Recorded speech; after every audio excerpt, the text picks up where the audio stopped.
શું તમે ક્યારે વિચાર્યું છે કે જ્યારે તમે આ દુનિયા છોડીને જશો તો લોકો તમને કેવી રીતે યાદ કરશે? શું તમે માત્ર જીવી રહ્યા છો કે જીવનનો આનંદ માણી રહ્યા છો? આજે વાત કરીએ રોબિન શર્માના અદ્ભુત પુસ્તક તમારા મૃત્યુ પર કોણ આંસુ સારશે. આ પુસ્તકમાં જીવન સુધારવા માટેના 101 જીવન પાઠ એટલે કે લાઈફ લેસન્સ આપવામાં આવ્યા છે. તો ચાલો આપણે વાત કરીએ આ પુસ્તકમાં આપવામાં આવેલા 3 જીવન બદલી નાખનારા પાઠ વિશે. સૌથી પહેલું છે હેતુ સાથે જીવો. Live with purpose. માત્ર કામ પાછળ ન દોડો. જીવનનો એક મોટો ધ્યેય શોધો જે બીજાના જીવનમાં પણ મૂલ્ય ઉમેરે. બીજું છે શિસ્તનો આનંદ એટલે કે જોય ઓફ ડિસિપ્લિન. સફળતા માટે શિસ્ત જરૂરી છે. જો તમે તમારી જાત પર કંટ્રોલ નહીં રાખો તો સમય તમારો કંટ્રોલ લેશે.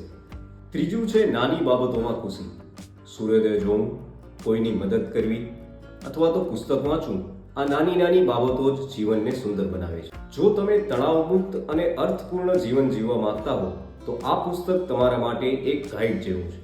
આ પુસ્તક મૂળ અંગ્રેજીમાં લખાયેલું હતું જેનું નામ છે who will cry when you die, પણ આ સરળ ગુજરાતી અનુવાદમાં પણ ઉપલબ્ધ છે.